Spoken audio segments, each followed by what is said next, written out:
Halo guys, assalamualaikum warahmatullahi wabarakatuh. Welcome back to my channel guys. Bersama aku Fadli Hidayat di channel Project Ringan.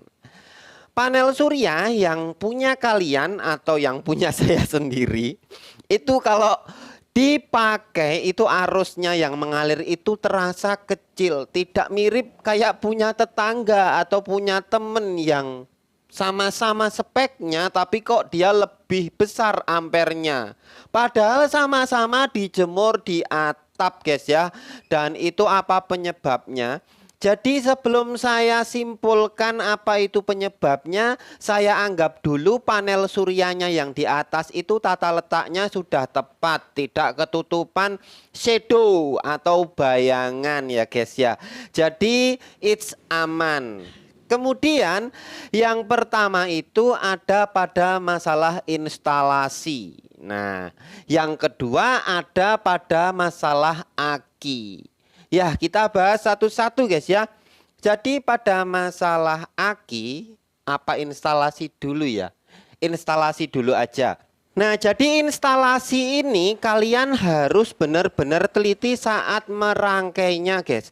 Terutama pada pemilihan kabel gitu guys. Kabel itu jangan sampai kekecilan. Jadi perhatikan, gunakan juga kabel yang berjenis serabut, bukan kabel yang tunggal. Dan itu memang disarankan untuk arus-arus DC dengan voltase yang rendah gitu guys. Jadi contohnya kayak aki mobil, aki motor yang terpasang di dalam instalasi kelistrikannya, dia juga pakainya kabel serabut guys. Jadi bukan kabel tunggal. Nah, dari contoh itu saja kalian harusnya sudah bisa memahami bahwa kabel serabut memang cocok untuk dipakai instalasi arus DC. Jadi digunakan untuk panel surya yang ada di atap. Masuk ke SCC dulu, ngecas ke aki, itu gunakan kabel yang kualitas baik. Mulai dari 2,5 mm sampai dengan 16 mm. Silahkan nanti kalian browsing ketahanan kabel atau kemampuan kabel terhadap arus yang mengalir itu ukurannya berapa milimeter persegi. Jadi kabel itu milimeter persegi itu bukan diameter ya guys, tapi luas penampang, rumusnya pi r kuadrat.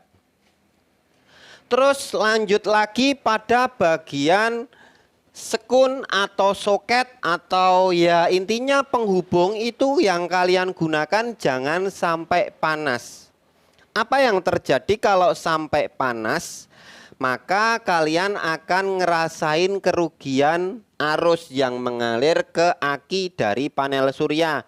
Karena kalau sampai panas itu kan normalnya seperti ini. Arus yang harusnya mengalir tapi diambil dirubah jadi panas pada bagian sekun penjepit-penjepit seperti ini atau terminal blok seperti ini. Nah, terminal blok itu kalau kalian beli itu ada satuan ampernya. Jadi perhatikan mulai dari panel surya kalian tuh harusnya ngeluarin berapa ampere dari speknya. Nah, kalian tinggal beli terminal bloknya ini speknya yang di atas panel suryanya. Biar aman gitu guys, tidak terjadi panas.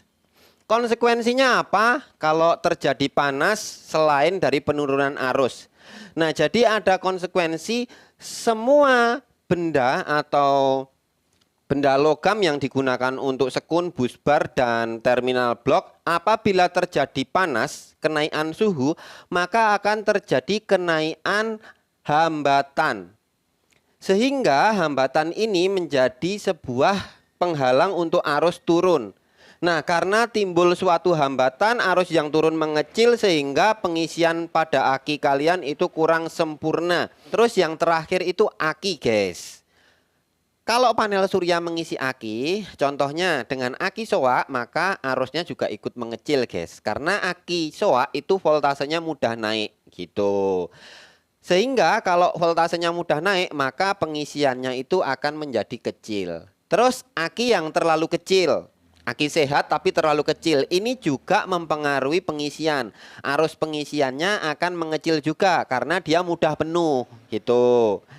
Nah, kalau aki yang terlalu besar apa dampaknya? Itu malah nggak masalah, guys. Aki terlalu besar itu cuman pengisiannya nggak akan penuh dalam waktu sehari. Tapi konsep penggunaannya gini, ibarat listrik yang masuk itu 100 WH per hari, maka kita gunakan aja jangan lebih dari 100 WH per hari juga. Maka aki tidak akan tekor. Cuman seperti itu, guys. Selanjutnya itu pada kualitas aki. Jadi saya kasih contoh nih, guys ya. Ada aki otomotif, ada aki deep cycle, ada baterai lithium, ada LiPo4 misal gitu.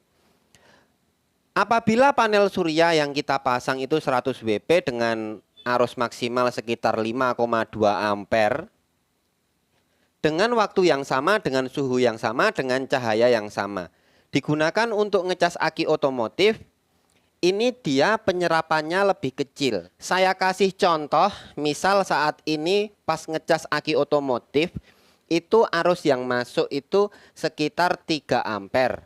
Nah, kemudian di waktu yang sama, langsung kita pindah pengisiannya ke aki deep cycle.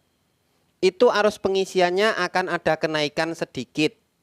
Mungkin sekitar 3,1 ampere. Pokoknya ada selisih sedikit. Nah, kemudian kita pindah lagi ke aki lithium atau baterai lithium, mungkin baterai bekas laptop atau aki lithium kalian beli baru. Nah, dia ini penyerapannya makin bagus lagi, maka pengisiannya bisa lebih tinggi. Arus yang mengalir dari panel surya itu loh, itu lebih banyak masuk ke baterai ini gitu. Karena apa? Karena kualitas penyerapan baterai itu beda-beda, guys ya. Terus habis itu yang terakhir LiPo4. Nah, LiPo4 ini yang paling bagus di antara yang saya sebutkan 3 tadi sebelumnya. Maka saat ngecas yang di LiPo4 ini penyerapannya makin bagus lagi. Jadi arus yang mengalir misal yang dari sini tadi akinya aki otomotif sekitar 3 ampere, yang di sini bisa 3,3 ampere gitu. Jadi tetap ada selisih penyerapan. Meskipun begitu, tidak hanya penyerapan aja yang kualitasnya beda-beda. Kualitas self dischargingnya itu juga beda-beda. Self discharge itu apa sih? Dia ini akan kehilangan energinya sendiri ketika tidak dipakai. Jadi aki lama-lama voltasenya juga bisa turun walaupun tidak dipakai. Contoh, aki otomotif ini lebih mudah hilang voltase. Terus aki deep cycle lebih mending. Baterai lithium itu mending banget, hampir nggak hilang-hilang. Saya punya baterai lithium itu terjaga voltasenya di situ-situ terus tidak dipakai. Turunnya lama. Terus kalau LiPo4 harusnya lebih lama lagi. Nah, jadi tingkat penyerapan itu berbeda-beda, kualitasnya beda-beda, tergantung jenis baterai, dan tingkat self discharge-nya itu berbeda-beda. Terus tingkat discharging-nya, tingkat discharging itu tingkat penggunaan untuk kebeban. Nah, kemampuan dihajar beban berat itu juga berbeda-beda. Nah, jadi seperti itu, guys. Oke, guys, jadi gitu aja. Thanks for watching. Wassalamualaikum warahmatullahi wabarakatuh.